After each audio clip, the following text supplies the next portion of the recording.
The morning sun filtered through the tall windows of Harrison's downtown office, casting long shadows across the mahogany desk where countless million-dollar deals had been signed. Richard Harrison sat in his leather chair, reviewing quarterly reports, but his mind kept drifting to the upcoming lunch with his son Marcus. It had been weeks since they'd spent time together, and Richard felt the familiar weight of guilt pressing against his chest. At 55, Richard had built an empire from nothing. Harrison Industries had grown from a small construction company into a multinational corporation worth billions. But success had come at a price. His wife Sarah had passed away 5 years ago, and in his grief he had thrown himself even deeper into work. The distance between him and Marcus had grown wider with each passing month. Marcus was different from his father. At 28, he preferred books to boardrooms, art galleries to corporate meetings. He worked as a freelance writer, much to Richard's quiet disappointment. The young man had his mother's gentle eyes and her way of seeing beauty in simple things. Richard often wondered if he had failed as a father, if his constant pursuit of wealth had somehow pushed his son away. The restaurant Marcus had chosen was small and unassuming, tucked between a bookstore and a vintage clothing shop on the quieter side of downtown. Richard's driver had raised an eyebrow when given the address, but Richard had insisted they go wherever Marcus wanted to eat. It was a modest place with checkered tablecloths and mismatched chairs, the kind of establishment Richard would never have noticed in his usual world of five-star dining and exclusive clubs. They sat across from each other, the conversation flowing easier than it had in months. Marcus talked about the novel he was working on, his eyes lighting up as he described the characters and their struggles. Richard found himself genuinely listening, not just waiting for his turn to speak about business. For the first time in years, he felt like he was seeing his son clearly. The waitress who served them was young, perhaps in her early 20s, with kind eyes and a warm smile. She moved through the restaurant with quiet grace, checking on customers with genuine care rather than rushed efficiency. Her name tag read Emma, and she had the sort of natural beauty that didn't need enhancement. When she brought their coffee, she lingered for a moment to compliment Marcus on the book he was reading, which lay open beside his plate. "I love that author," Emma said softly. "Her writing has such heart." Marcus smiled back, clearly pleased to find someone who shared his literary interests. Richard watched the brief exchange with mild interest, noting how his son's face brightened when he talked about things he was passionate about. It was when Emma turned to refill Richard's coffee that he saw it clearly for the first time. A delicate silver pendant hung from a thin chain around her neck. The pendant was small and intricate, shaped like a flowering vine, with tiny leaves that seemed to dance in the light.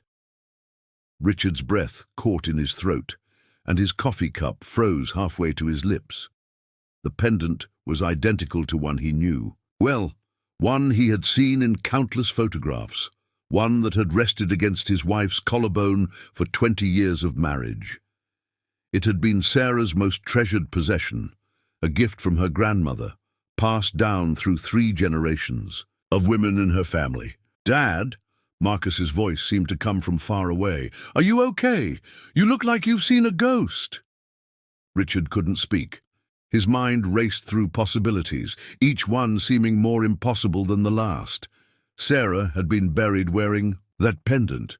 He remembered the funeral director asking if there were any special items she should wear, and Richard had insisted on the pendant because he knew how much it meant to her. Emma had moved on to the next table, but Richard's eyes followed her, studying the way the pendant caught the light. Every detail was exactly as he remembered. The same delicate workmanship, the same tiny chip in one of the leaves where Sarah had accidentally knocked it against a doorframe years ago. "Dad, seriously, what's wrong?" Marcus leaned forward, concern creasing his features. Richard's voice came out as barely a whisper. "The pendant." "What pendant?" The waitress. Emma. Her pendant. Richard's hand trembled slightly as he set down his coffee cup. It's the same as the one in your mother's photo.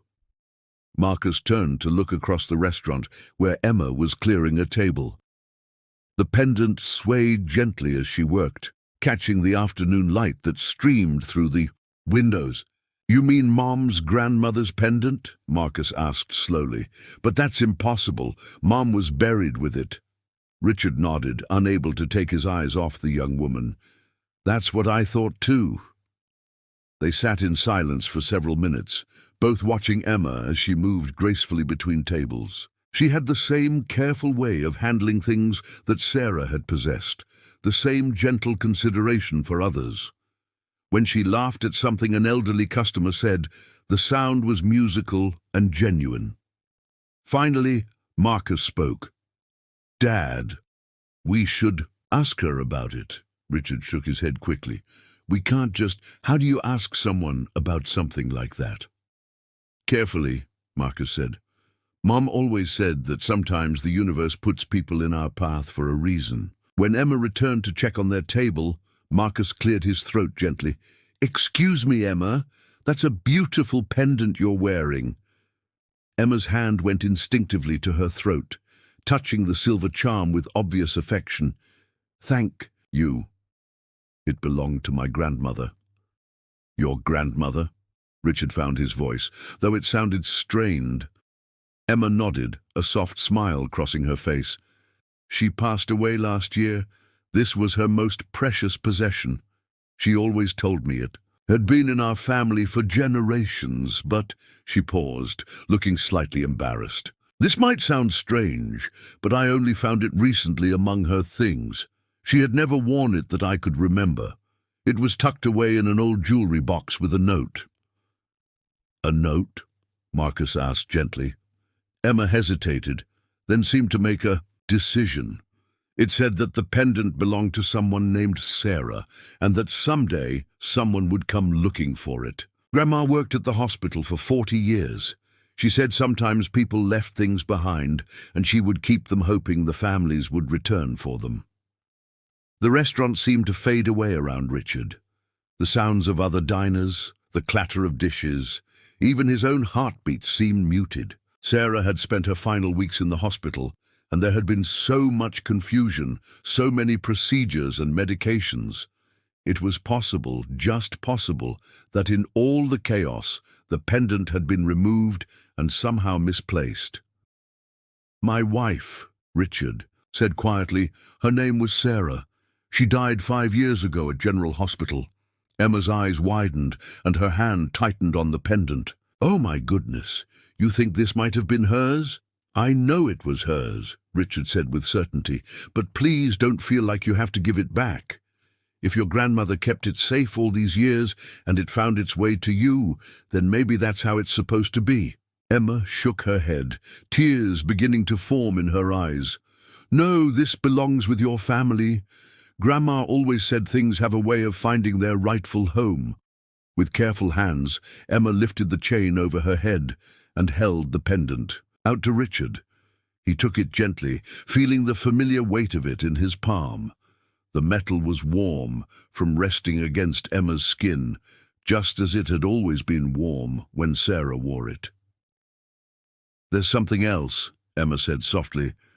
Grandma's note mentioned that Sarah had a son who loved books and a husband who worked too much but loved deeply. She said that if anyone ever came for the pendant, I should tell them that Sarah wanted them to know she was at peace. Marcus reached across the table and covered his father's hand with his own. Richard felt tears he hadn't allowed himself to, shed in years beginning to flow freely. How could your grandmother have known those things? Richard asked. Emma smiled through her own tears. Grandma had a gift for seeing people's hearts. She said the pendant carried love with it, and that love doesn't die. It just finds new ways to reach the people who need it most. As Richard and Marcus prepared to leave the restaurant, Richard turned back to Emma. Keep the pendant, he said, quietly. My wife would have wanted it to stay with someone who understands its value, But promise me something. Anything, Emma said. Promise me you'll remember that it represents the love that binds families together even when they lose their way. Emma nodded solemnly, accepting the pendant back with reverence. Outside the restaurant, father and son walked slowly toward the car. The afternoon sun felt warmer somehow, and the distance that had existed between them seemed to have shrunk. "Do you think Mom somehow arranged all of this?" Marcus asked. Richard considered the question seriously. "I think your mother is still teaching us about love. Even now, she always said that love finds a way." As they drove home together, Richard realized that the pendant had done exactly what Sarah would have wanted. It had brought him back to his son, reminded him of what truly mattered, and shown him that some treasures are meant to be shared rather than possessed. The pendant had found its way home, and in doing so, it had helped heal a family that had forgotten how to talk to each other about the things that mattered most.